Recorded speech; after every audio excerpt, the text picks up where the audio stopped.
ગઈકાલે રાત્રે આ છાણી નેશનલ હાઈવે 48 ઉપર રાત્રિના 2 વાગે એક ટ્રક કે જે કપાસ ભરેલી હતી અને મહારાષ્ટ્રથી રાજકોટ તરફ જઈ રહી હતી, આ અરસામાં રાત્રિના 2 વાગે એને મોપેડ ઉપર 3 સવારી 3 ઈસમો આવી આ ટ્રકને આંતરેલ અને હિન્દીમાં तुमने एक्सीडेंट क्यों किया है और क्यों भाग रहे हो एम बात करी ड्राइवर અને કંડક્ટર સાથે માથાકૂટ કરેલી અને તેમની પાસેથી રોકડ બંને પાસે કુલ 4800 રૂપિયા રોકડા હતા અને બંને પાસે એક એક મોબાઈલ હતો. આ બંને લૂંટી અને આ મોપેડ ઉપર ભાગી ગયેલા. જે મતલબે આ ડ્રાઈવરે પોલીસનો તાત્કાલિક સંપર્ક કરેલો.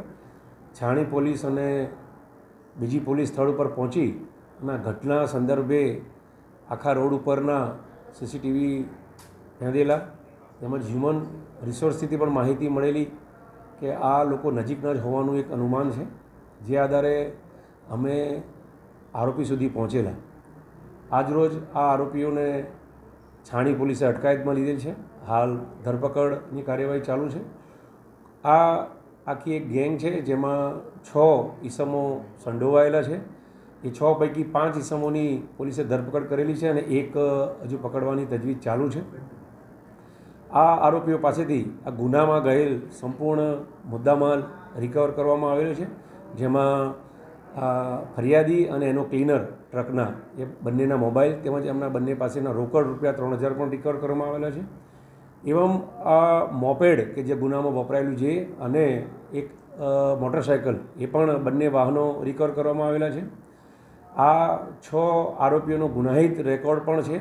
એ શહેરના રાવપુરા, ગોરવા, બાપોદ, સમા જેવા પોલીસ સ્ટેશનોમાં અગાઉ પકડાયેલા છે અને આ જ એમની એમો રહેલી છે કે હાઈવે ઉપર એકલ દોકલ જતા લોકોને તેમજ ટ્રકને આંતરી અને કોઈપણ કારણસર એમને રોકી અને એમની પાસે જે પણ કંઈ રોકડ રકમ મળે કે મોબાઈલ મળે એ લૂંટી લેતા હતા. તો એકંદરે હાલ છાણી તેમજ બાપોલ પોલીસ સ્ટેશનનો ગુનો ડિટેક્ટ થયેલ છે. વધુ પૂછપરછ ચાલુ છે અને બીજા પણ ગુના ડિટેક્ટ થાય એવી શક્યતા છે. ટોટલ 6 આરોપીઓ છે, એમાં 5ની ધરપકડ થઈ ગયેલી છે.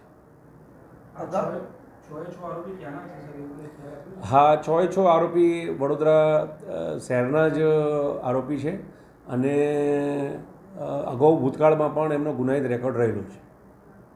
આરોપીઓ પાસે કોઈ હથિયાર મળી આવે છે? આરોપી પાસેથી એણે ગુનામાં ફરિયાદી સાક્ષીને ગભરાવવા માટે ચપ્પુ હતું, એ ચપ્પુને બી પોલીસે કબજે કરેલ છે.